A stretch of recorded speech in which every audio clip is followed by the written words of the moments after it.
Licenciada, buenas tardes. Quería realizarle una consultita. Sí, la escucho.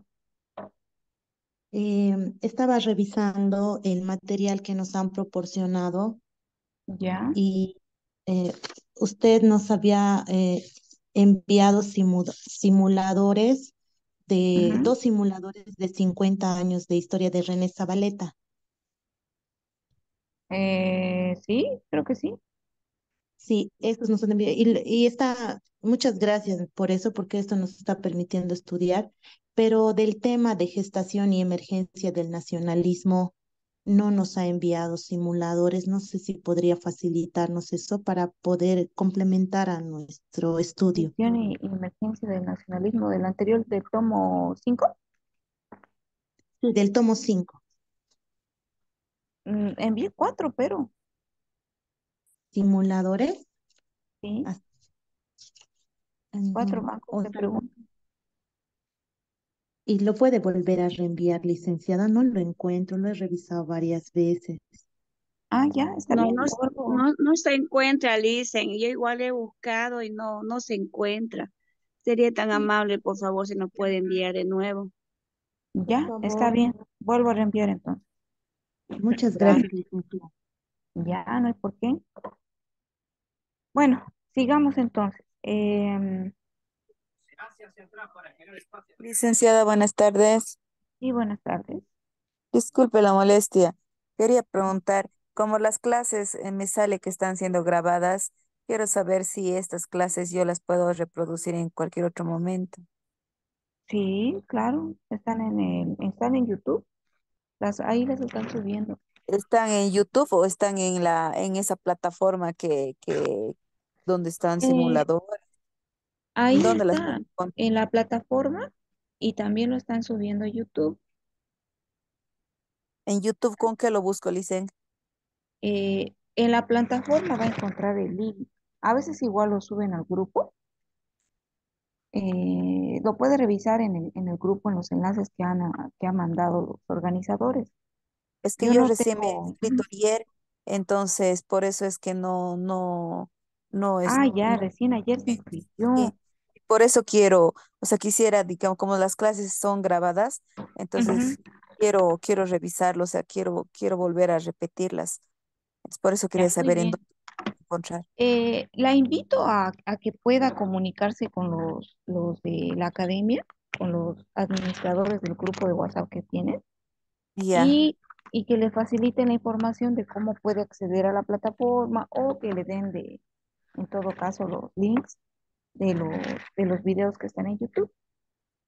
Y en realidad yo no administro esa parte de las grabaciones, pero ellos seguramente acceden sin ningún problema. ¿Está bien? sí, gracias, Lice. Bueno, que tenga buena tarde. ¿Seguimos Licenciada, entonces? Sí. yo me inscribí ayer en la noche. Y yo creo que sería bueno para muchos que nos hemos inscrito recién volver a compartir el material y mediante su persona pasar la información a los administradores para que nos puedan facilitar material. Por favor, licenciada. Está bien, yo les hago recuerdo entonces, no tengo el problema. ¿Bien algo más antes de que continuemos?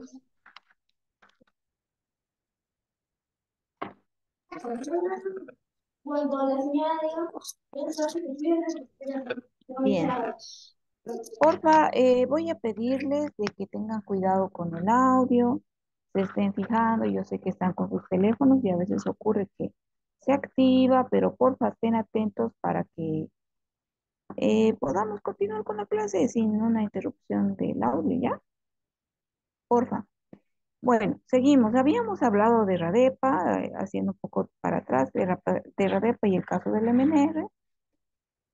Sabemos que ambas tenían una corriente nacionalista, tenían esos orígenes, esa visión. Radepa había sido más errática que el movimiento nacionalista revolucionario. Incluso en sus principios no admite ser un movimiento político, sino ser apolítico. Ustedes recuerdan todo eso, ¿verdad? Bueno, por esta razón es que también se la menciona como una formación confusa, sin ideales claros ni una identificación fija dentro de sus limitadas afirmaciones, ¿no ve? ¿Qué tenía claro Radepa? Primero, sus ideas antioligárquicas, su amor a la patria, considerar al enemigo un objetivo que tenía que ser eliminado a toda costa, y ese enemigo era la oligarquía. Se lo compara con su extremismo con Bush, es lo que más tenemos. La oligarquía es la culpable de las pérdidas territoriales, era otro pensamiento que manejaba esta unidad. Y el ejército tenía una forma de reorganizarse de forma diferente en este momento. Más, más, más. El MNR, en cambio, no solamente se enfocaba en buscar la venganza, como era el caso de Radepa, sino que también tenía claro que la amenaza, una de sus mayores amenazas, era uno, la conformación de los, de la nueva, del nuevo ejército, del nuevo grupo militar, y también que para poder em, protegerse de esto necesitaba el apoyo del proletariado. Los sectores pequeños burgueses, que son los portadores de las ideas democrático-burguesas, necesitan para imponerse sobre la vieja burguesía del apoyo de la clase obrera, ¿no? Lo que estaba sucediendo en términos marxistas fue lo que les expliqué en la mañana, ¿no? Les había explicado, nuestras condiciones eran muy diferentes para considerarnos desde una ideología, marxista, si éramos burgueses o teníamos una burguesía en sí. No, nosotros teníamos una situación social sui generis que no se podía comparar con lo vivido en una sociedad común, póngase, ¿no? No, bueno, en una sociedad en la que hace referencia el marxismo. En un segundito.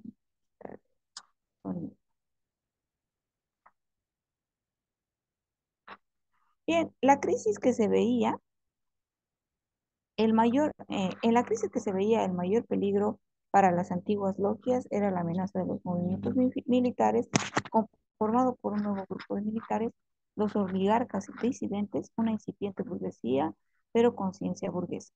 Necesitaban estabilizar el ambiente estructural para poder darle paso al proletariado, por lo cual, por lo cual este, consciente de ello, unió sus fuerzas a él. Entonces, no sé si es necesario volver a explicar esta parte, no lo creo, ¿verdad? Pero tiene que ver con la teoría marxista y cómo está conformado nuestro país. En este sentido, la Federación Sindical de Trabajadores Mineros tuvo su función en fortalecer a esta burguesía, digamos, a esta preburguesía, que les daría paso a ellos también, que les daría cierto beneficio de ingresar a la toma de poder. ¿Ya? Un ejemplo de todo este movimiento fue el caso de Lechín, cuando el subprefecto cuando Lechín en su posición de subprefecto, arrestó al gerente de la mina de Uncía. Este caso le dio un vuelco total a la situación que se estaba viviendo hasta entonces. ¿Ya? Esto fue visto como un acto de victoria del Estado sobre la empresa, del MNR sobre la vieja política y de Lechín sobre todo el sindicato anterior, ¿no? Porque nosotros teníamos a Lechín, o sea, sobre Lechín estaba la dirigencia del MNR, quien le había dado la capacidad de tomar la fuerza, ¿no? El MNR estaba luchando contra la oligarquía, entonces por esta razón, Lechín era un instrumento del MNR, el MNR era un instrumento para Lechín, y ambos estaban en contra de la vieja oligarquía.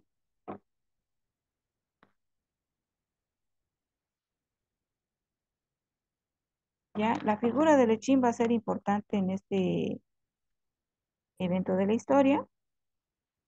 ¿Por qué? Porque el subprefecto de Uncía estaba demostrando por primera vez que era portador de algo más importante que la empresa, allá donde las empresas habían logrado 100 veces que eran las del poder, digamos, ¿no?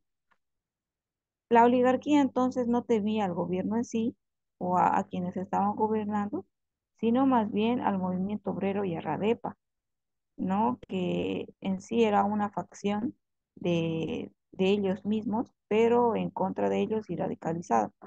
Y en el caso del movimiento obrero, pues ya conocemos que tenía a Arechin como uno de sus autoridades que tomaba la batuta en todo, ¿no?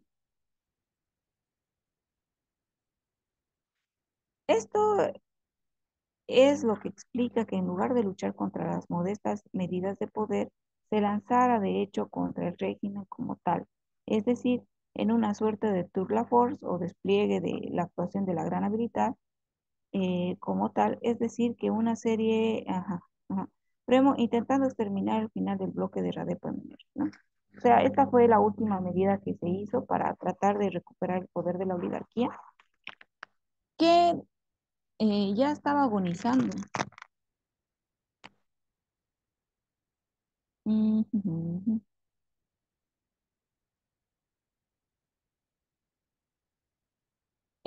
Bueno, sin embargo, el objetivo entonces era las élites y estas habían considerado atacar a Villarroel. Sabemos bien que Villarroel, a pesar de que recibió apoyo de RADEPA y el MR, no era ni de una ni de otra, sino que Villarroel era otro idealista como Bush y trataba de, de generar, de gobernar, por así decirlo, de forma equilibrada y hacer sus peticiones de una manera bastante am, tímida. Bueno, aquí hay una parte que dice lo siguiente. Esta era su fuerza, pero la oligarquía tenía el hábito de poder, la costumbre de haber manejado un país desde siempre, la cicateria concreta de gentes que movían entre algo que conocía, resolvieron matar a Villarroel. Hay pruebas de que se tramó su asesinato y el de sus inmediatos. Era una clase demasiado experimentada. Entonces, lo que habían logrado es idear un plan para derrocar a Villarroel, para eliminar todo lo que representaba y Villarroel, y para esto gestaron un escenario.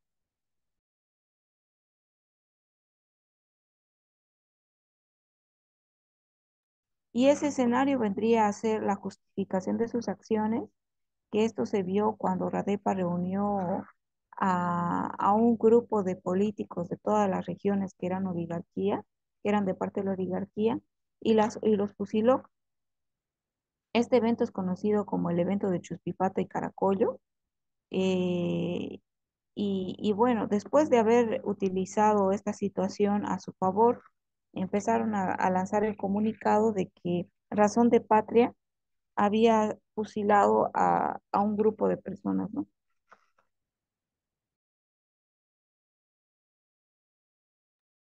Bien.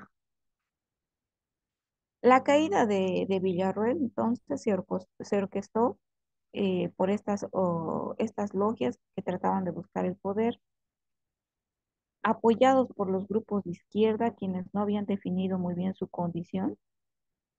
eh, y en el meollo de la cuestión era que el Frente Antifascista se convirtió a la fuerza en uno de los instrumentos políticos de la oligarquía. Esto porque se acusaba a Villarroel de ser fascista, ¿no? La oligarquía ahora, con el apoyo de los sectores izquierdistas, no tardó en obtener los núcleos de respaldo dentro del propio ejército de Villarroel. Aquí se ve cómo ciertas personas traicionaron de cierta forma a Villarroel. Y también se destaca la respuesta de Villarroel, que simplemente esperó, no se defendió, y este acto vendría a marcar una, una posición de quienes lo apoyaron, ¿no? En contra de la oligarquía. En realidad esto fortaleció a los grupos que buscaban un cambio. Tuvo sus consecuencias en las clases, ya no podían ser dirigidas por la derecha. Lo que ocurrió, por ejemplo, con los campesinos en la zona de independencia de Cochabamba, esto expresa el momento en el que colgaron a Villarroel y había el Congreso Indigenal. En este momento había alguien que pertenecía a este Congreso que vio lo que ocurrió. Em, También se habla de la situación del coronel José Mercado, quien había sido miembro de la DEPA, de, del cual luego ocurre la venganza, ¿no? Como fue pensada tras la muerte de de su padre, ¿no? O considerando a Villarroel como padre de los del pueblo. Y esta rebelión campesina terminó con la muerte de Medrano. Es curioso, más tarde lo dirá Zabaleta, ver cómo los movimientos campesinos realmente en la historia aparecen para, para reivindicarse o más que eso, para tomar venganza en ciertas situaciones de la historia, ¿no?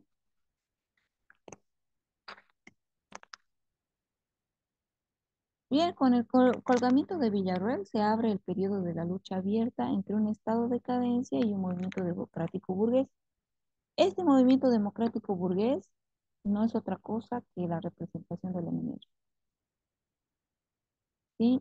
Por consiguiente, lo que llamamos los ideas de movimiento no son sino la aplicación de datos de un individuo con capacidades que aquí nacen de una determinación material. Los objetivos del MNR siempre habían sido claros y lo que lo llevó al poder se menciona en esta parte, ¿no? Era demasiado próximo a la oligarquía, no la sobreestimaba, que sabían cuáles eran sus lados vulnerables. También entendía que los militares no tenían la fuerza para convocar al grueso de la población y sabían muy bien que su respaldo era la clase obrera.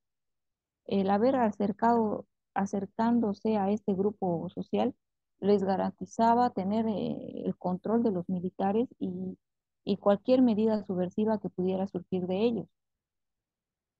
Por tanto, se daban cuenta de que si no le daban un papel a los obreros, ellos podrían tomarlo tarde o temprano. Eh, no estaba contemplado como lucha del movimiento obrero, sino que era un proyecto burgués que contemplaba el papel del proletariado por lo evidente del peligro, ¿no? La Guerra Civil de 1949 nos muestra el despliegue de los movimientos en dos hechos. Primero, que el núcleo democrático burgués estaba, estaba, eh, estaba asentado en el proletariado minero y en el campesino. Aquí está la llamada libertad a la otra, llamada a liberar a la otra, que en su corazón sea el movimiento obrero que hace que sea una revolución democrática burguesa, que se sentirá frustrada cuando no pueda ir más allá de la revolución democrática. O sea, la revolución democrática en sí estaba asentada, el proyecto estaba asentado en una visión burguesa, ¿no? Que era el de consolidar los medios posibles para tener un Estado que tenga más recursos para vivir, en síntesis, ¿no? En el caso de el proletariado, o sea, este grupo de personas que venían parte del trabajo en las minas, etcétera, este grupo estaba conformado por indígenas en su mayoría, indígenas o mestizos eran afines a ese grupo. ¿Se escucha un audio, porfa? Profesora Lidia y Omar. Profesora Lidia, por ya. Bueno, eh, entonces, como les mencionaba, ¿no? El caso de proletariado que estaba asociado además a este grupo que eran los indígenas, indígenas campesinos y todo este sector de donde provenía, les dio la posibilidad de incorporarlos al Estado. Por eso se conoce como una revolución democrática burguesa, ¿no? Porque tenía los objetivos burgueses, pero también contemplaba proporcionar a la vida democrática a todos estos otros sectores que habían sido apartados. Además, esto, la Revolución Nacional se trataba por primera vez de acontecimientos nacionales con espacio, porque ya participaban con todas las regiones de nuestro país, ¿no? Aquí ya estaba el sueño de integración que tanto nos hacía falta. De integración en algún sentido, ¿no? A ver, vale. Em,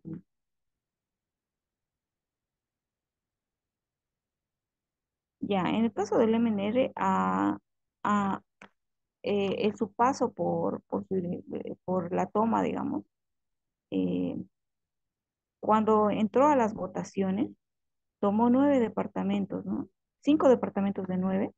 Es cierto que tampoco logró el apoyo de La Paz y Oruro, y este era un lugar de poder central, pero consiguieron bastante apoyo sin tomar en cuenta a los grupos mayoritarios que no tenían el derecho a votar, ¿no? El modo mismo de planteamiento militar de la eh, oligarquía demuestra entonces una psicología, ¿no? Aquí ya se genera una respuesta a la toma a la elección de Estenssoro, ¿no? Y esta era tratar de encontrar simpatía a través de la psicología de no armas. Um, Dos batallas importantes se librarían en Potosí, en la quebrada de Incahuasi, que terminaría el conflicto, ¿no? En esta parte.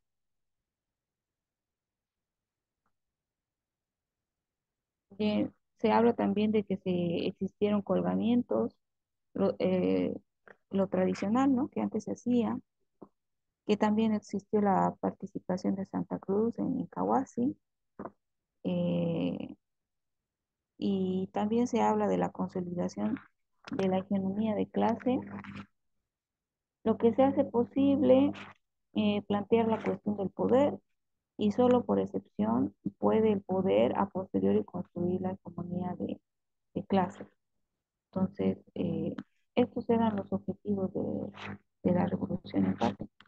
Las masas crean armas y la guerra civil preexiste en la disposición de las armas, que debe estar en el ánimo de las gentes. Algo así como que tiene que preceder, ¿no? La situación antes de su ejecución.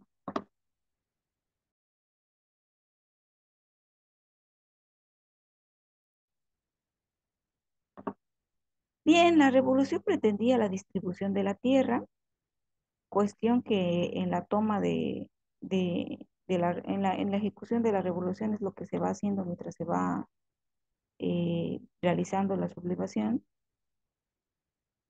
Dice,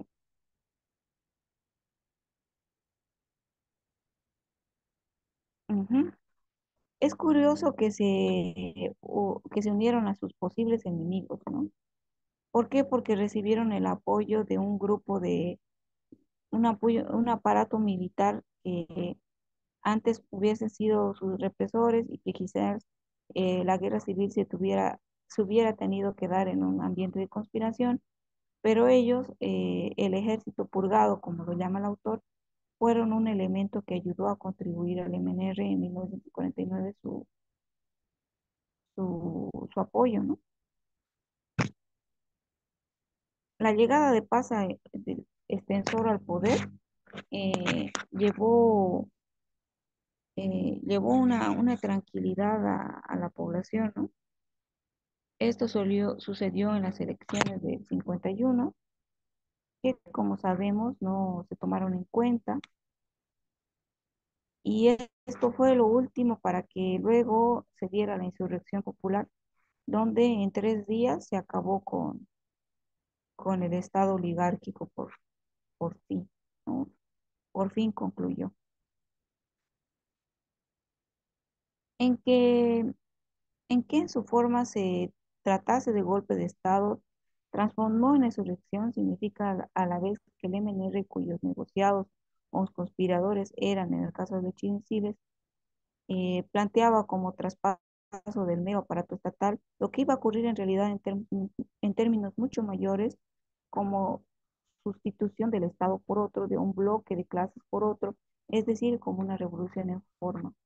Ahora, claro, si se hace un análisis de base a los las oligarquías, a su origen, y se podría hablar más bien de una transformación, ¿no? Más que de una aniquilación del estado anterior.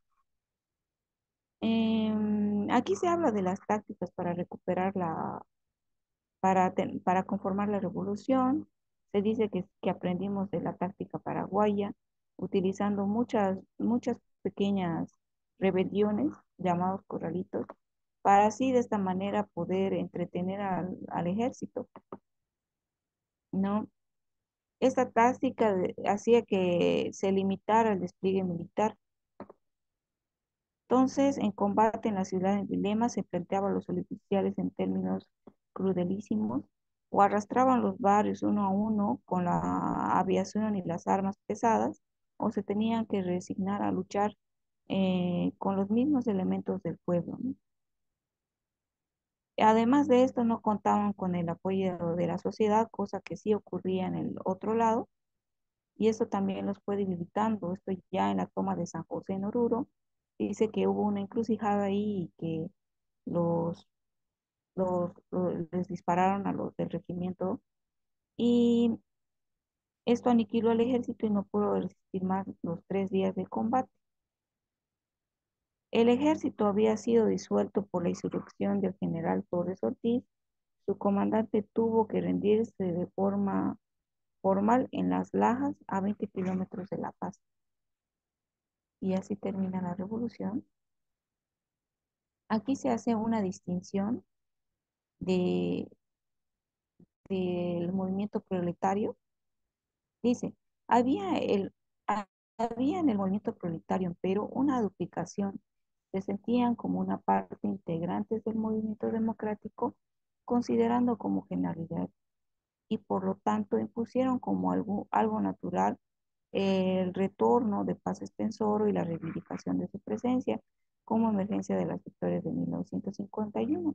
Pero ellos, además de esta situación, también tenían sus propios objetivos que estaban descritos en la tesis de Pulacayo, ¿no? Que se desarrolló en 1947. Y bien, hasta aquí nos hemos quedado. Vamos a continuar entonces.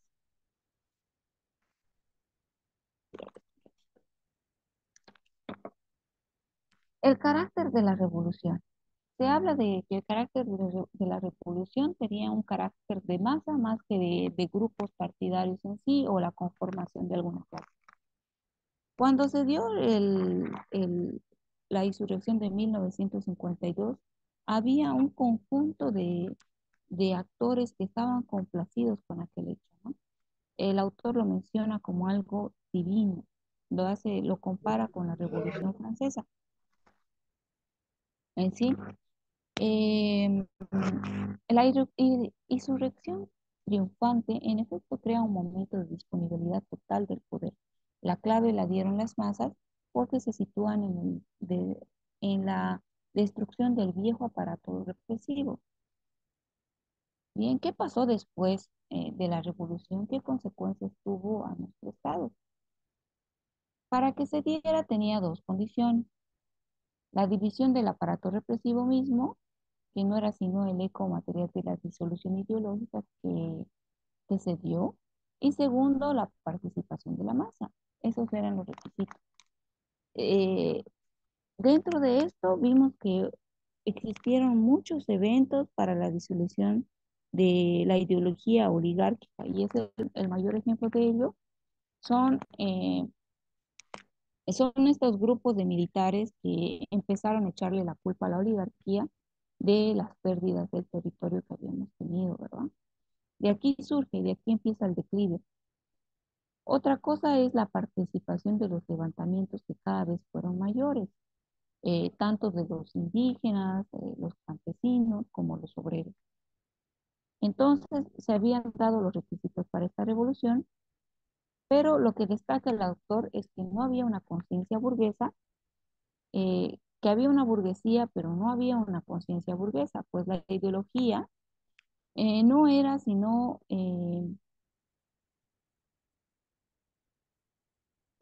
la ideología de la burguesía existencia no era otra que el pensamiento oligárquico en la burguesía, ¿no?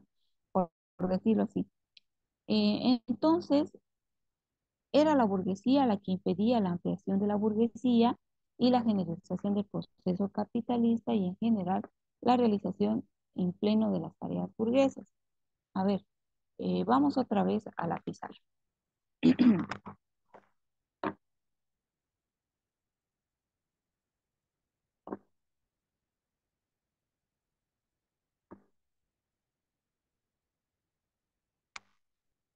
Ya, estoy abriendo una pizarra, esperemos que cargue.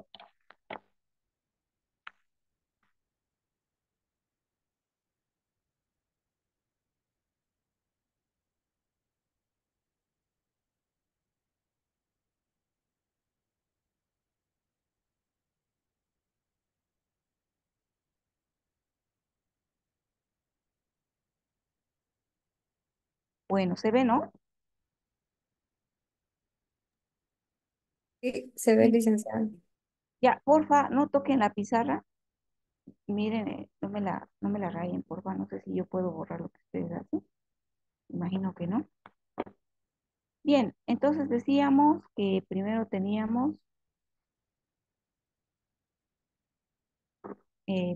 aquí la burguesía. Esto estoy explicándolo en los términos de la corriente marxista, que es lo mismo que utiliza el autor. Teníamos una burguesía en sí, ¿por qué? Porque tenía los medios de producción. Estamos hablando de los varones del estaño, ¿verdad? Este grupo de mineros que tenían el poder del capital, tenían el dinero y el control de los medios de producción. Sin embargo, el pensamiento que tenía esta burguesía era de tipo oligárquico, ¿sí? ¿Por qué? Porque lo que se pretendía era ocupar el poder y los medios que los privilegiaban solo para este sector.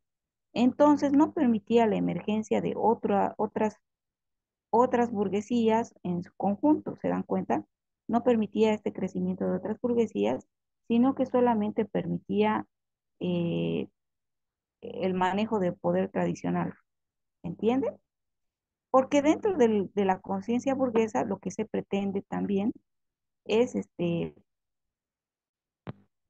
es generar medios de producción. En ese sentido se dice que no tenía una conciencia burguesa.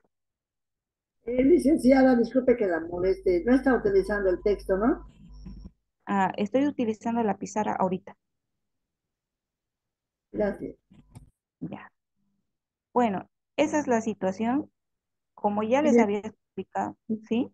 Una consultita, o sea, de eso se diferenciaba nuestra burguesía de Bolivia a la burguesía europea. La europea buscaba la modernidad, mientras que nosotros solamente queríamos el poder, algo así. A ver, volvamos a un poquillo para atrás. Algo así, pero no tan así. A ver, sabemos muy bien que la teoría marxista viene de un contexto europeo, ¿verdad? Charito, estábamos en eso, ¿verdad? Pero la teoría marxista lo que hace referencia es la lucha de clases de dos grupos de poder. Entonces tenemos por un lado a la burguesía y al proletariado, ¿sí? Pero el contexto en el que se desarrolla la teoría burguesa es la emergencia de un estado industrial productivo, digamos, ¿no? En nuestro caso, este modelo, porque a ver, este modelo de estado industrial, esta sociedad industrial, tiene que haber dejado de lado en el pasado a la época feudal, ¿no? Tiene que haber dejado de lado esta otro tipo de superestructura. Se le dice superestructura porque fue la que conformó la forma en la que se dirigía la sociedad de forma general, por eso se la conoce como superestructura. Ya vencida esta etapa de la superestructura, empieza a gestarse esta nueva, que era la época capitalista industrial. Esto en la realidad de la teoría marxista, en el contexto en el que se desarrolló. Pero en nuestro país pasaba otra cosa, ¿no? Nosotros estábamos viviendo lo que se denominó una época minero feudal, ¿no? Teníamos esa Mm, ese tipo de Estado. ¿Y por qué se lo decía minero feudal? Es porque por un lado teníamos a los latifundios, a los latifundistas, y por otro lado teníamos a los burgueses, ¿no ve? Los latifundistas manejaban una lógica de relación obrero, ¿no qué es? Patrón, póngase, y, y el pongo, ¿no? Este tipo de relación era prácticamente un feudalismo. En cambio, este sector productivo industrial donde se dio la modernidad a cierto punto era la burguesía, ¿verdad? Y la burguesía tenemos a los mineros, estos señores que tenían el control de los medios de producción, o sea, ellos tenían el dinero, pero no permitían que esto pudiera permitir la emergencia de otros sectores. Estoy interpretando lo que dice el autor, ¿no? No se permitió la emergencia de otros sectores. Por lo tanto, no había una lógica burguesa de mayor producción, sino una lógica más bien oligárquica, porque lo que pretendía era mantener el poder tradicional. ¿Entienden lo que quiero decir? Sí, sí. Eh, ya, ese es el contexto hasta ahorita. Ya voy a cerrar esta pizarra. ¿Cómo se cierra, no? Por acá hay otro.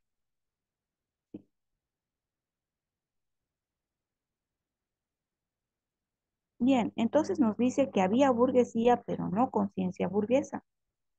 ¿De acuerdo? Entonces, a eso se refiere con eso. ¿Qué más dice? Su ideología no lo era. ¿En qué página En- se quedó, por favor? Estoy en la 68. Ya, muy gentil. Ya. Además de esto, se puede aducir también que el Frente Democrático era eso el MNR, no figuraba sino de modo esporádico elementos provenientes de la burguesía y que por lo tanto mal puede llamarse burguesa a una revolución a la que no conduce la burguesía efectiva y que en cambio derriba la burguesía verdadera y permite el paso de una nueva, ¿no? O sea, el caso del MNR es muy particular, ¿no? Porque el MNR era un grupo de personas disidentes o más bien fracasadas de este modelo oligárquico, a quienes le hacían críticas, ¿verdad? Entonces, para nada es una revolución burguesa, porque el grupo que lo llevó, lo que pretendía en realidad, era derrocar a la verdadera burguesía, que eran los que tenían los medios de producción, pero que no tenían conciencia burguesa, ¿no? A eso se está refiriendo el autor. Entonces, el MNR lo que era un grupo que tenía conciencia burguesa porque su intención era ampliar las condiciones de producción y, y generar una burguesía efectiva, pero no eran burgueses, ¿se dan cuenta? Entonces, la burguesía deberá luchar con las clases sociales que se asocian con la superestructura anterior. Eso menciona Marx, ¿no? Es un referente que decía que la burguesía tenía que luchar contra las clases sociales que se asocian con la superestructura anterior, que vendría a ser con los resquicios que quedan del feudalismo, ¿sí? Pero en el caso nuestro, en realidad, la emergencia de esta preburguesía tenía que luchar contra la burguesía existente. Ya, yo les planteé aquí una pregunta que dice lo siguiente: ¿cuál es el objetivo de la burguesía en términos marxistas?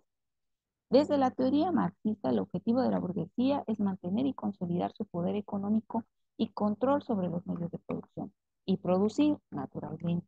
O sea, ese es el objetivo de la burguesía para llamarse burguesía como tal, como conciencia burguesa, pónganse. Porque en realidad la burguesía es la que tiene el control de los medios de producción, pero la conciencia vendría a ser esto que está detallado acá, que les acabo de decir. El caso del MNR funcionaba como una suerte de ejército de reserva de aquella clase dominante y que en la circunstancia pasó a comportarse como una suerte de preburguesía por cuanto, por cuanto tendía de manera ineluctable a crear burguesía y a convertirse en la burguesía misma, ¿no? Y aquí es lo que resalta el autor, que yo lo he explicado de esta manera, ¿verdad? La burguesía estaba resuelta a obstruir, por eso no la consideramos burguesía, porque la burguesía lo que quería era obstruir estos medios de producción, o sea, darle paso a la industrialización, a la generación de más recursos. En otras palabras, la burguesía, porque tenía los medios de producción, tenía una visión oligárquica. Resumo. Entonces, ¿qué sucedió? El elemento de sustitución de una clase por otra en la naturaleza de clase del poder político se da aquí en este sentido. Primero, en el poder fue a dar a manos de los frentes, del frente de masas y por el momento se concentró en la clase obrera. Después, vista la impotencia de las masas ante sí mismas, el poder fue a dar a manos en esencial de la pequeña burguesía en su contenido preburgués. Pero en todo caso, no hay duda de que aquí una clase reemplazó a la otra y que un Estado se erigió sobre la destrucción de la anterior y que el papel decisivo lo jugaron las masas. De aquí en adelante hablaremos de cómo este instrumento que fue por parte del MNR, su garrote, como dijeron en algunas líneas más arriba, el proletariado, no estaba bien conformado y no daba la estabilidad que se requería para poder producir una revolución por sí mismo.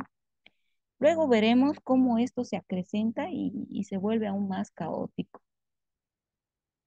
Entonces, ¿cuál fue el carácter de la revolución? ¿Fue una acción del proletariado? Entonces, ¿quiere decir que era una acción proletaria? La respuesta es no, porque lo que le llevó a efecto fueron objetivos diferentes. Por eso se considera que la Revolución Nacional no fue una acción proletaria, a pesar de que el actor más fuerte era el proletariado, sino que, como hemos mencionado en algunas partes de este texto, bueno, como he mencionado en algunas partes de este texto, se observa que los objetivos de cada punto, cada eje era diferente. Dice, no se puede definir la revolución como resultado de una sola clase o un solo objetivo. Tampoco es un punto fuerte de definición el objeto que busca el proceso. Aquí dicho de modo más simple, se buscan objetivos diferentes según la clase y el sector de la clase. Ante todo, ellos estuvieran dentro del pacto revolucionario. El proletariado subturno no era todavía en realidad proletariado. Estaba plasmado su introducción material, mm, más no ya las disputas históricas en general, sino en cuestión de poder. Entonces, ¿por qué no pudo darse de efecto la lucha de clases en nuestro país?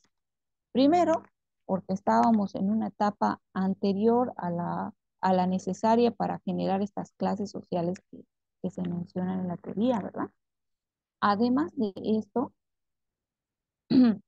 em, había sectores, por lo menos el proletariado, que se encontraba en una confusión para poder hacerse cargo de lo que le correspondía.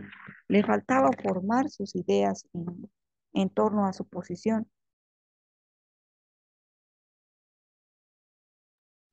Bien, este pequeño resaltado amarillo dice lo siguiente.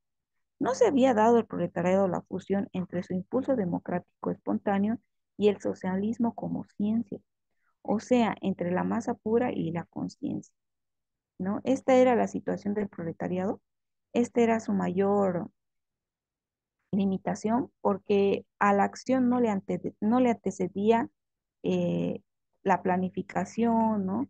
El adoctrinamiento, todo esto no existía antes de la acción. Y esto incluso, vaya, creo que me atrasé mucho, ¿no? Bueno, eh, y se me fue lo que estaba por decir. Bueno, el caso de Lechín, sigamos. En el caso de Lechín, se hace referencia a las costumbres que tenía que representaba Lechín, ¿no? En las costumbres, creencias artísticas, literatura, historia y otros elementos que se compartían en una comunidad o estado social. Es más o menos lo que representa, ¿no? Entonces tenemos una situación revolucionaria típica en la fiesta de la plebe. Aquí se producen hechos que presentan como misteriosos, pero que no lo son. Dentro de la fuerza de estas cosas está escondida la debilidad de las cosas. Aquí hace varias metáforas sobre la Revolución Francesa. El autor habla de un proletariado que era amo, pero que estaba en harapos, que se encontraba en una condición de precariedad. No existía un aparato represivo capaz de resistirles, ¿no? Sin embargo, entregaron el poder en buena o mala gana a la pequeña burguesía, dentro de lo que había algunos jacobinos y otros que no lo eran tanto. Los jacobinos está reflejando un grupo de la Revolución Francesa que tenía una visión de defender el Estado fuerte y centralizado. Hace referencia a esta palabra jacobinos a una acción radical, a la toma de una forma radical. La pregunta que se hace el autor es, ¿por qué no lo hacen? ¿Por qué no tomaron, no aprovecharon su posición de privilegio? ¿Por qué se detuvieron cuando ya tenían todo por ganar?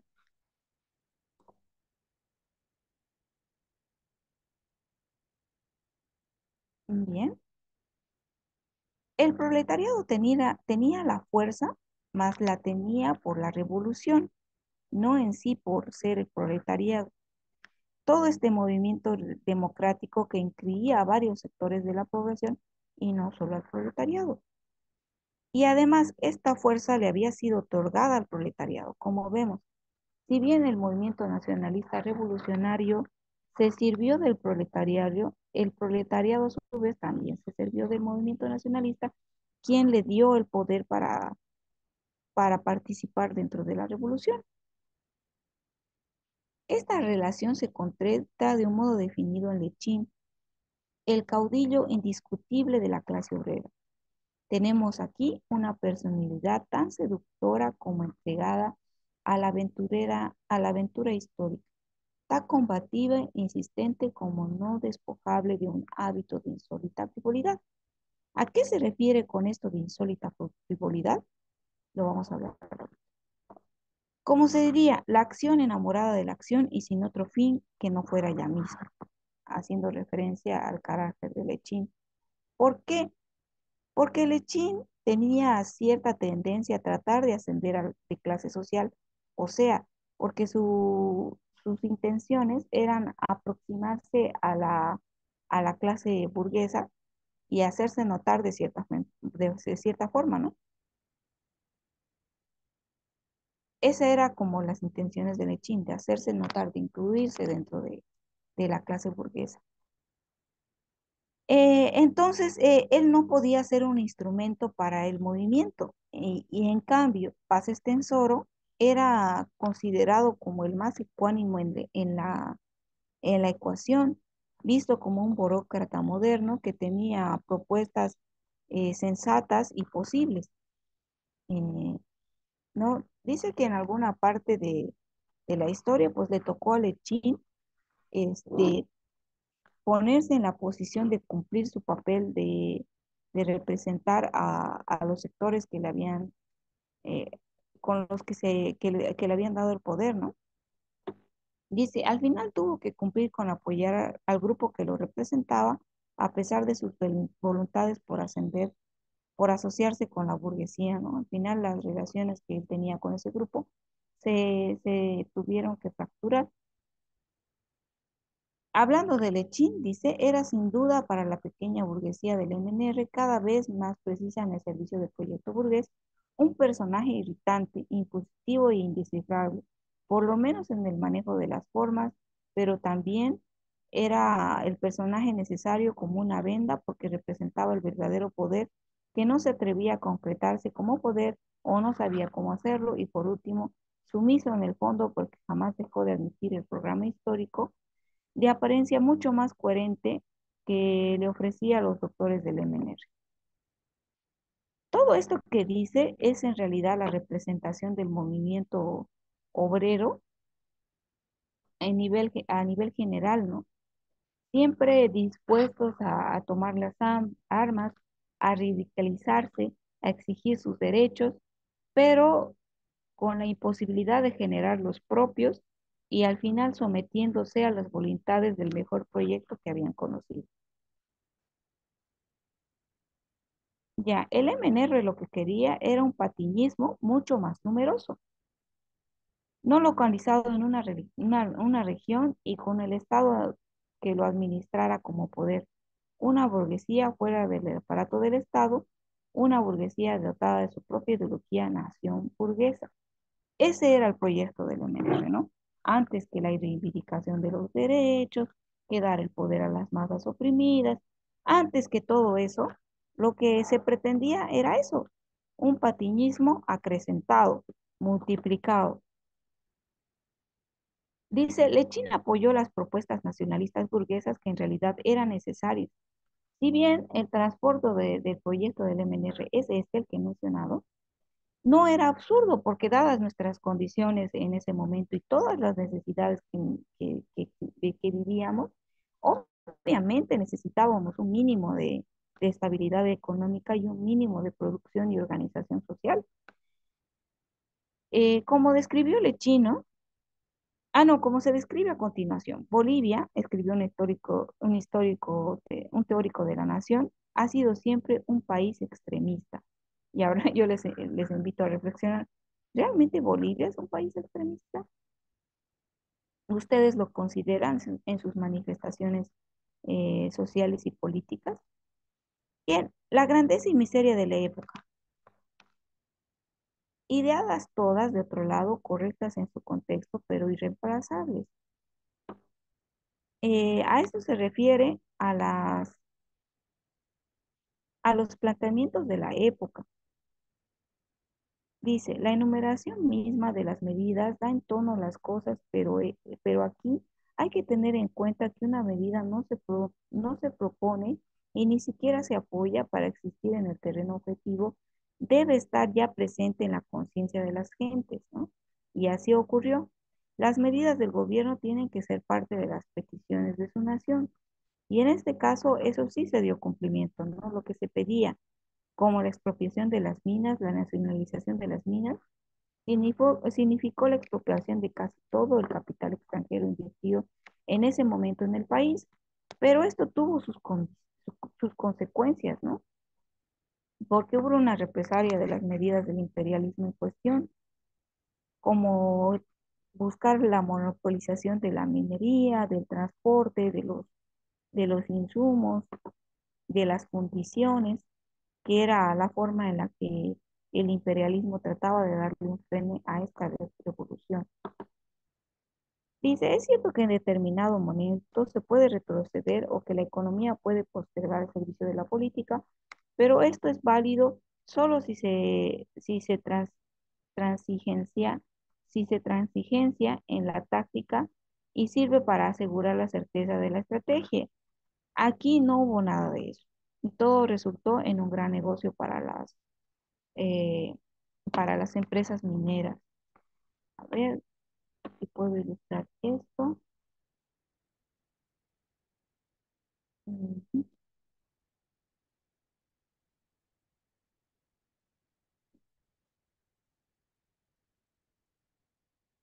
Dice, ¿por qué fue un beneficio para este sector? Aquí hay una pequeña explicación al respecto. La nacionalización de las minas em, eh, expropió el control de este grupo, pero también impidió que el capital extranjero sea invertido en el país. El imperialismo impuso indemnizaciones excesivas a Bolivia, que, que fue una situación que comprometió la economía. Además, tenía control sobre sectores de la economía y tenía el monopolio del transporte, ¿no? Em, entonces, al final los lugareños se vieron beneficiados por esto, ¿no? En resumen, podemos decir lo siguiente: los antiguos dueños de la mina se beneficiaron principalmente debido a las indemnizaciones exigidas, impuestas en el imperialismo después de la nacionalización de las minas. A pesar de la exportación de gran parte del capital extranjero, estos dueños recibieron las compensaciones financieras significativas y además mantuvieron el control sobre el sector clave de la minería, lo que les permitió seguir recibiendo ganancias y la influencia que habían tenido siempre.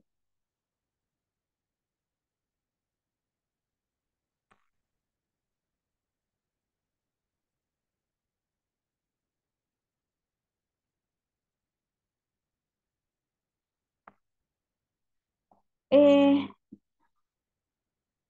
bueno, aquí también nos menciona sobre el contexto de la reforma agraria y el exterminio de los terratenientes. Aquí sí se dio un exterminio, ¿no?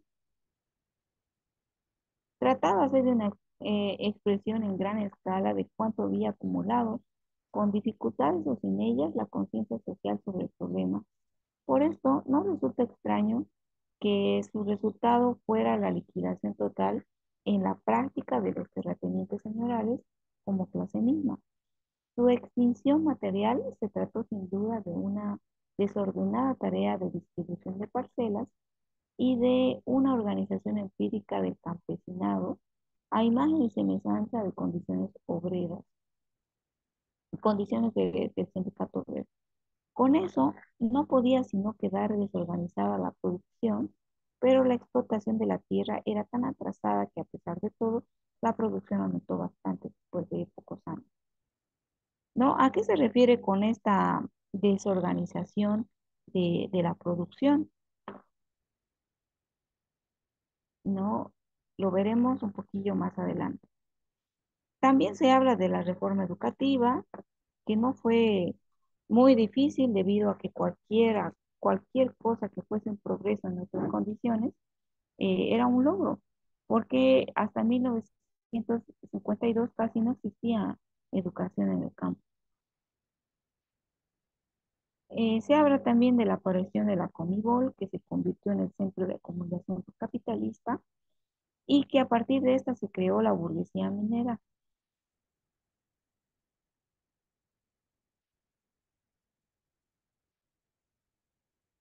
Sí, otra vez nuevamente nos dice que la burguesía le hizo paso, la preburguesía le hizo paso a la burguesía, ¿no? Eh, ya, también se habla de Santa Cruz. Santa Cruz en como el otro eje productor de esta de esta revolución, para convertirlo en el polo moderno de la burguesía capitalista agrícola. Por eso fue llamada el otro polo burgués. Y es una de las cosas eh, más rescatables en nuestra época, cómo el movimiento generó lo que hoy es uno de los países que mantiene las economías más altas del país, ¿verdad? Eh, Dice, pues bien, así como Bush y Villarroel habían mostrado en el momento heroico de la pequeña burguesía, el MNR demostró aquí, por un lado, las dificultades objetivas para el surgimiento del proceso burgués eficiente. Como siempre, el MNR va a tener su antecedente en Bush y Villarroel, como la representación de las pequeñas preburguesías, ¿no? Los líderes del movimiento del MNR eran considerados en realidad hombres vulgares, mm, para el contexto para la grandiosidad de las cosas que se estaban llevando a cabo. Lo importante sí que estos hombres expresaban lo que había racionalizado el país como su necesidad. Paz extensoro es lo que hubiera querido Bush, aunque es evidente que paz extensoro jamás había podido ser Bush.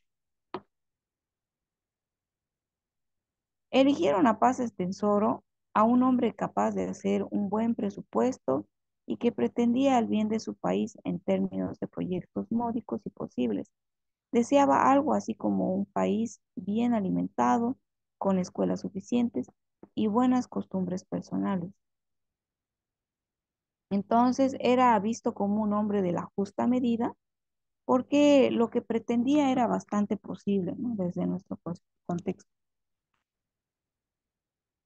Se detalla aquí la triste realidad de la política boliviana. Para el autor dice, en un lugar donde todo había sido confrontación, desorden, traiciones, grandezas e inexplicables, resulta en verdad un programa activo, apacible y constructivo. Llama la atención la descripción de nuestro país hasta este momento, ¿verdad? Hubiera sido fácil para cualquiera, pero ¿por qué no para Bolivia? Esta pregunta la hice en referencia a la integración económica y burguesa, ¿no? Y acumulación burguesa que llevó nuestro país en este periodo. Dice el autor que hubieron muchos países que pasaron por el mismo proceso sin vivir semejantes agravios sociales, ¿no?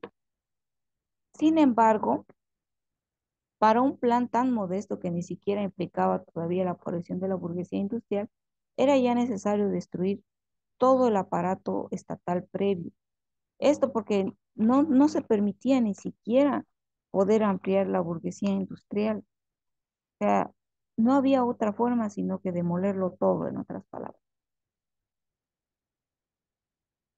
Dice, pasa Estensoro, que lo conducía a imaginar que no debía pensarse en grandes planes dudosos, sino en realizar concretos planes posibles, no importaba si al precio de ciertas aplicaciones, ¿no? Esa era la condición de necesidad en la que nos encontramos, que estábamos buscando apenas lo posible. Ya después también se habla de Siles Suazo, habla de la anarquía que vivió, el desorden tal, y hace una reflexión al respecto, ¿no? ¿Hay acaso algo más temible para una de estas pequeñas gentes que el atraso y la anarquía? El caso de Siles Suazo y la presencia de la anarquía en su gobierno nos muestra que, o sea, hay que recordar que Siles Suazo era vicepresidente de Estensoro y, y el autor seguramente se refiere no a su posición en esta época de la historia, sino a su segundo mandato que se dio en 1982 después de 2 décadas de dictadura, ¿no? Y sufrió muchísima inestabilidad política en aquel entonces.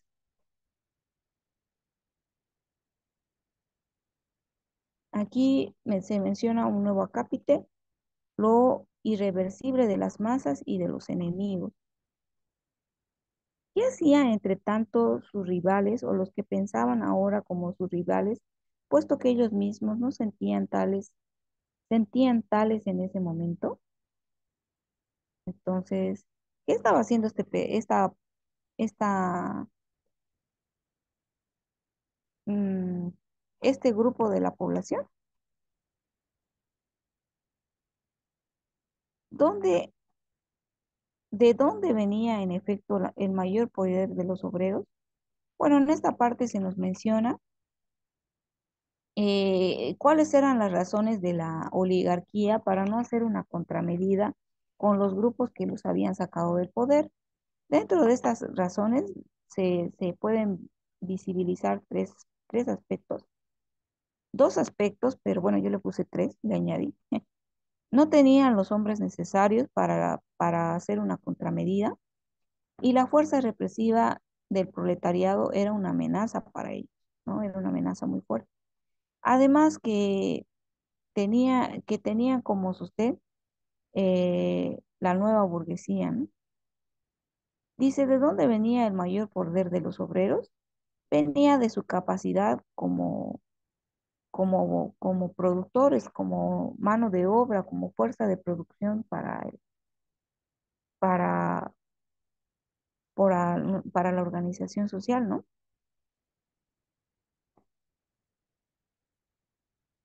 Bien, vemos aquí cómo incluso el gran poder relativo sirve muy poco cuando los obreros no están en condiciones de utilizar el mayor fruto del proletariado. Em, o sea, y aquí se remarca que era necesaria la adquisición del socialismo científico para llevar a cabo esto.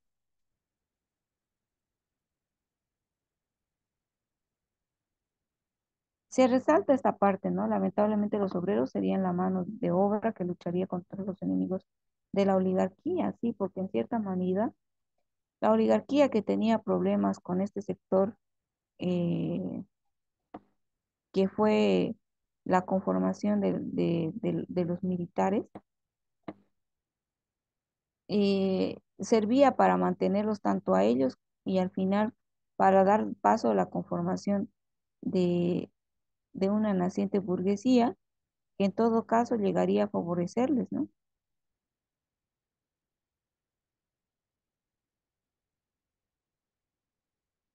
El autor nos dice, estamos acostumbrados a una alianza obrero-campesina en la que los campesinos aseguran el porvenir del poder proletario, como ocurrió en el esquema soviético. Pero aquí fueron los obreros los que retrocedieron en su propia vida política como resultado de su honradez democrática hacia los campesinos.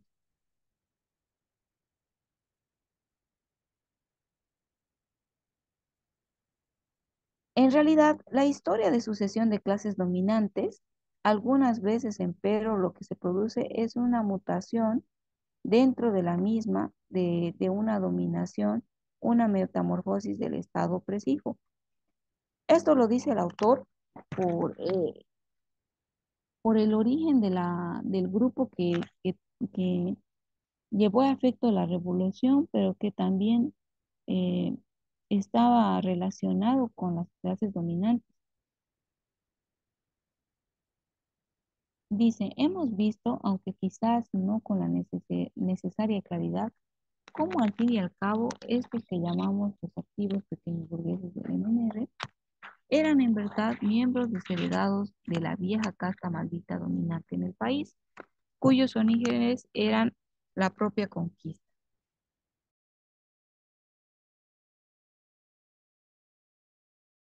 Bueno, aquí se deja claro que los orígenes del MNR venían de una corriente oligárquica, pero de todas formas el proyecto burgués era inexistente prácticamente. No tenían la capacidad de generar eh, un- una, una propuesta que fuese propia.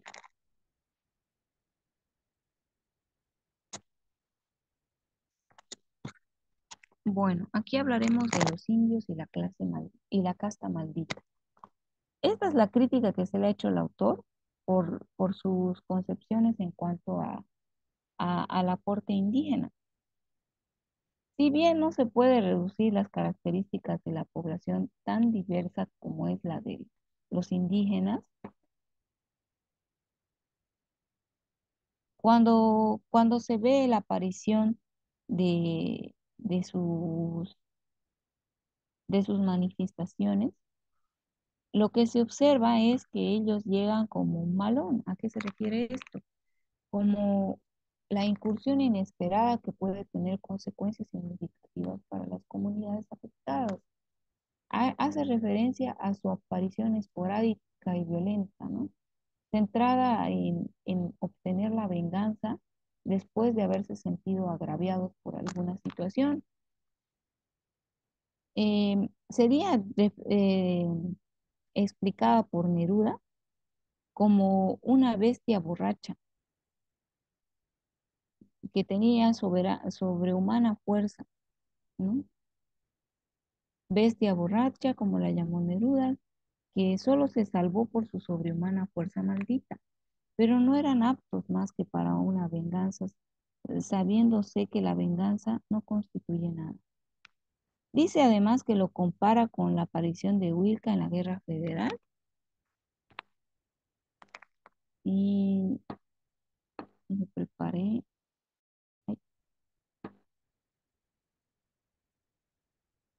Ay, no sé qué preparé.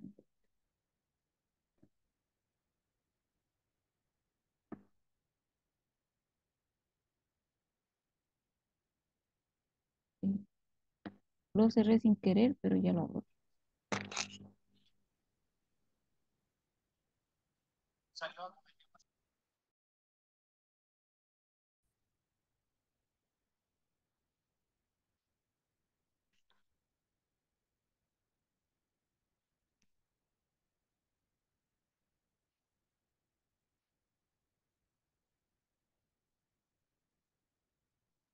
Bien, hablemos un poco de Pablo Zarate-Vilca y el evento al que hace referencia el libro. Lo que ocurrió fue que la Guerra Federal de 1898 a 1899 tuvo como representante a este hombre, Pablo Zarate-Vilca, quien lideró una movilización aymara. Nació con la estancia en este lugar que está en La Paz. Se formó como militar en el ejército boliviano y alcanzó el rango de coronel. En el levantamiento indígena, durante la Guerra Federal, lideró el levantamiento indígena contra el gobierno conservador, exigió la liberación de los colonos, partición de la participación de los quechuas y aymaras en el gobierno y la restitución de las tierras comunales que les habían sido usurpadas. En sus tácticas de guerra, organizó y dirigió un ejército de aymaras y utilizó una lucha constante de guerrillas dirigida por Maicus, ganando experiencia en enfrentamientos contra las tropas conservadoras. Y esto para no dejar de lado esa referencia a la que se hace, bueno, que utiliza el autor.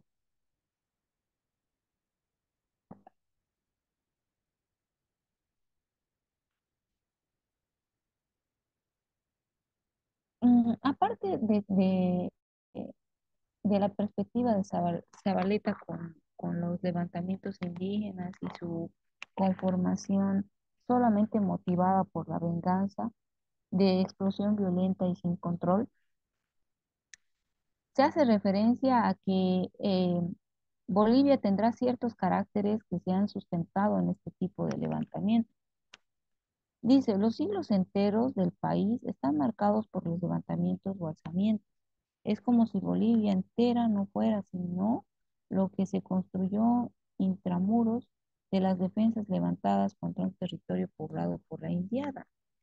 Es por eso que Juan Francisco Belgrano se pregunta si aquí era el indio un problema para el blanco o el blanco era un problema para el indio, ¿no? Aquí hay un marcado resentimiento y problemas de integración para poder hacerle frente a tantos rencores del pasado, ¿no? Que parecieran darse de forma perpetua, ¿no? Otra cosa que menciona el autor es que este sector considerado indígena, en su convivencia con los hacendados, y etcétera, se había convertido más en una población mestiza. Incluso hace referencia a que quizás estos eran también blancos confundidos, porque incluso eran ya amestizados y estaban conviviendo con los hacendados, riendo en quechua, eso es lo que dice la expresión, ¿no? Hay que tomar en cuenta que existió muchísimo mestizaje hasta la fecha entonces. Incluso no se sabría decir si existe sin influencia externa alguno que no haya tenido por el paso de su genealogía a alguien que haya sido o indígena o blanco, ¿no? En nuestro país el mestizaje es tal que somos una suerte de nacionalidades y de orígenes. Eh, el 52, sin embargo, los indios ya consideraban considerablemente amestizados, que eran como blancos confusos que reían en quechua. Se abocaron a comerse en las parrillas los reproductores que trajo Patiño para su finca en Pairumani y a zapatear con sus muras en las canchas de tenis preparadas con el polvo y ladrillo inglés por Aramayo, millonario, millonario inglés en sus preferencias, pero de apellido quechua el mismo, ¿no? Por tanto, la reapelación del Malón cobra un carácter diferente. No es ya Martín Fierro luchando contra el indio, sino el indio entrando por la puerta de Martín Fierro y con su complicidad. O sea, hay algo que destacar en lo que está diciendo Zabaleta, y es que había una relación también, no solamente este, este grupo que se levantaba de forma fugaz. Esto de Martín Fierro es sobre un poema argentino de una persona en condición de poder, de un hacendado en contra a un indio, ¿no?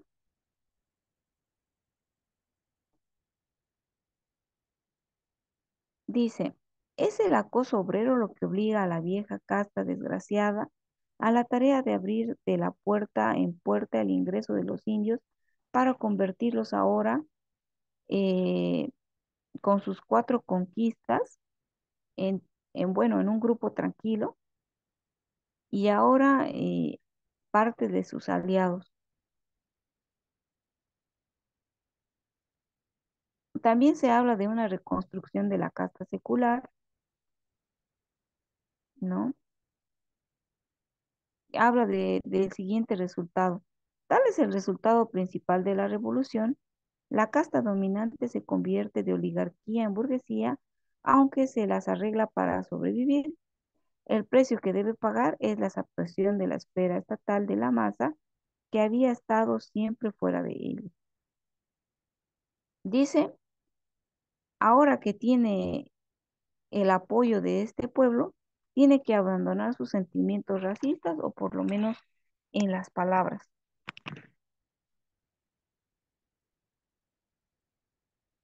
En el caso de los indígenas, la propia expansión democrática del ámbito del alcance estatal es una conquista material de las masas y no parte del programa de pequeño burgués, aunque era aceptada por él. O sea, su conquista es esta expansión democrática a otras esferas que habían sido relegadas. Esa es la victoria del sector indígena, ¿no? Del proletariado en sí que llevó a efecto de la mano a esta otra clase social. La clase obrera no tenía proyecto, no sabía ejercer el poder por sí misma. Era seguidista con relación al poder del proletariado, pero no creía en él ni mucho menos. A esto se está haciendo referencia a la clase, a la burguesía, ¿no? Se apoyaba del proletariado, pero no creía en él. Y no creía en él por esta razón, porque no podían realizar su propio proyecto. Cuando se ve acorralada y arrinconada por la propia ecuación clasista, por la eternidad aparente del instante estatal, utiliza al Estado no solo para convertirse ella misma en burguesía, sino también para reconstruir a la clase dominante como tal, pensando que no había más remedio que hacer eso. O sea, ya en el poder, esta misma preclase que se había formado a sí misma como burguesía y había dado paso a la burguesía, termina por preparar el- la reconstitución de esta clase dominante.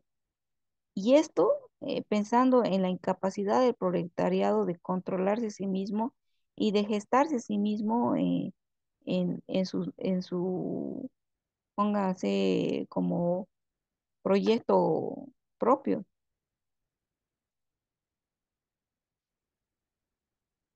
Dice, como la propia oligarquía transfigurada en la burguesía por medio de la pequeña burguesía, ¿no? Cómo pasó esta transformación para convertirse la oligarquía en burguesía y la pequeña burguesía en burguesía. Hay un ejemplo aquí, este, o lo que Lenin llamaba Junker, es muy similar a lo que se ha vivenciado en nuestro país. Se refiere a un proceso similar al que está mencionado por Lenin. La pequeña burguesía transforma a la clase dominante destruyendo el sector que limitaba la expansión y convirtiendo en sector precapitalista en capitalista. La transformación de la preburguesía transforma a la clase dominante. No hay nada tan terrible como no ser dueño de la victoria que uno mismo ha obtenido. Esto haciendo referencia a la incapacidad que tuvo la burguesía de hacer efecto sus aspiraciones, porque en realidad no tenía una concreción de esas aspiraciones. Los intentos de restauración de la oligarquía resultaban derrotados y son los obreros y ahora también los campesinos los que actúan tal como se apuntaló, se ha apuntado como el brazo armado y aparato represivo del nuevo Estado.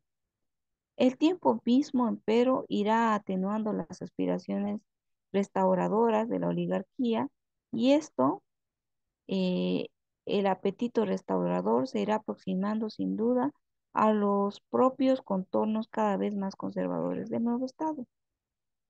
Se habla de una restauración del ejército, eh, mencionando a Obando como parte de esta restauración. También se habla de este Goitia, que fue un joven oficial de la oligarquía, hombre de confianza de los norteamericanos, que en la preparación del golpe que llevó a cabo, que participó, que bueno, que estuvo involucrado en esto, ¿no? Del golpe de Barrientos. Bueno, pensaba en la reconstrucción del viejo ejército oligárquico y no de cosa distinta. Bien, aquí ya tenemos dos ejes de poder que se querían restaurar de alguna forma. Este apartado que habla del favor de las clases medias, que no es otra cosa que una fase revolucionaria para las sociedades, lo mismo que cataclismo para la geografía. Hay una fase de caos, de incertidumbre, de identificación, que es inseparable mm, a, a los acontecimientos, ¿no?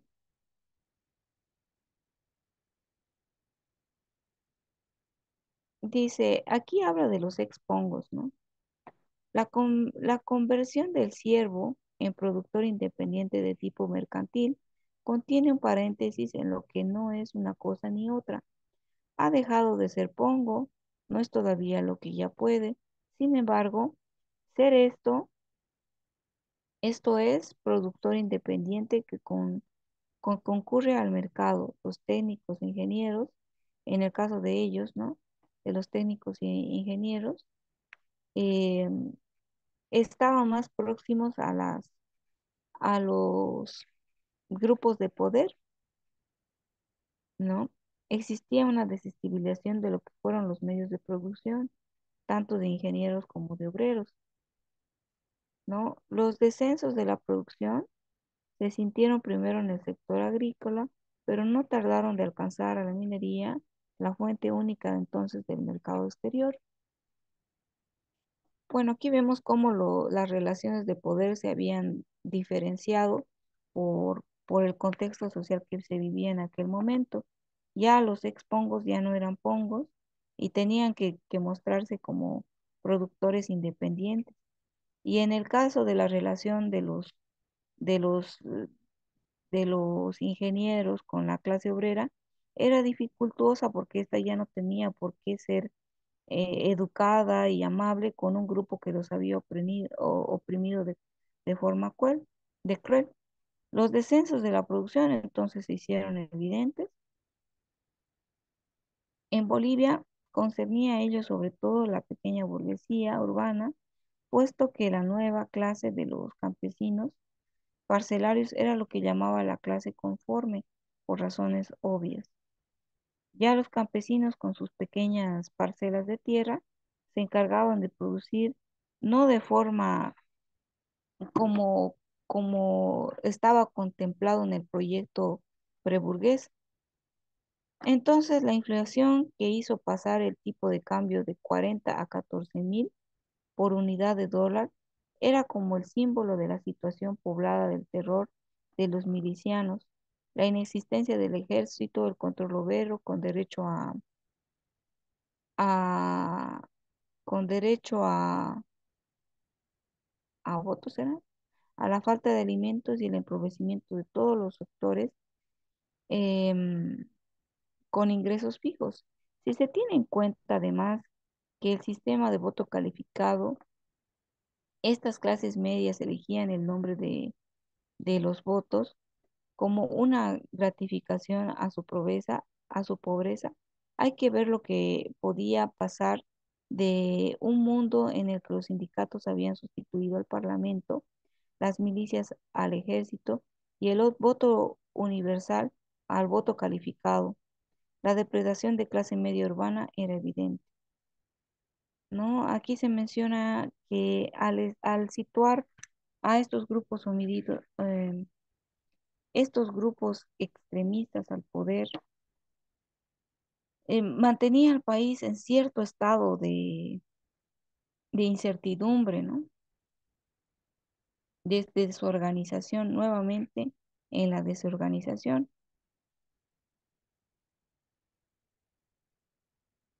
Bueno, aquí veremos cómo este descontento que ya había surgido con la cesión de derechos a un grupo que estaba ya en plena, que por sus características era bastante inestable, generó un descontento. Dice, como una pesadilla en la que a sus ojos se destruía la nación misma. El peso de la ideología oligárquica hacía que ellas también se ensimismaran en el fondo de su ser a la nación con la supremacía de la vieja casta. Los prejuicios antiindígenas no dejaban de jugar un papel considerable en estas posiciones, pues era un partido hispanista nacionalista. Desde el descontento, aquel adquirió un acento desesperado en la falange y los grupos que en ella tenían a su militancia, los cuales, como cumpliendo un deber ardiente, se entregaron a los sucesivos levantamientos, aunque financiados por la gran minería, no dejaban de ser reales, ¿no? De manifestar el verdadero descontento que se vivía. En ello, el representante de la Falange, Óscar Unzaga, falleció el 19 de abril de 1959. Se considera quizás un suicidio o muerte de Unzaga, y esto presentó el descontento clasista que pretendía representar a la nación como conjunto, pero también un cierto mecanismo personal, una apasionada ambición subjetiva de poder. Unzaga se sentía titular viviente de una nación de la que pensaba que estaba siendo destruida.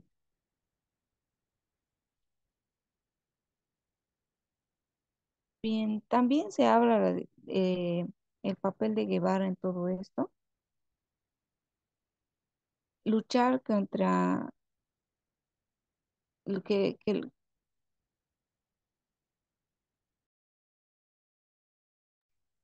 se habla de esta disensión de Guevara, ¿no? Que se motivó para luchar contra el MNR. La idea de la que se valía estaba en base a la desorganización, que se estaba desvirtuando la revolución y que no era coherente con la situación. Su presencia se mostraba incluso abrumadora. Dice entonces el proletariado se vivía una situación desordenada, ¿no? Dice, incluso detesta el desorden, ¿no? La sociedad detesta el desorden. Si el sector revolucionario no es capaz de proponer, imponer y construir un orden, asumirá la tarea del sector conservador del poder. ¿Y bien? Ya, y 37 había sido muy bien. Bueno, llegamos a la cuarta parte. Como ven, nos falta muy poquito.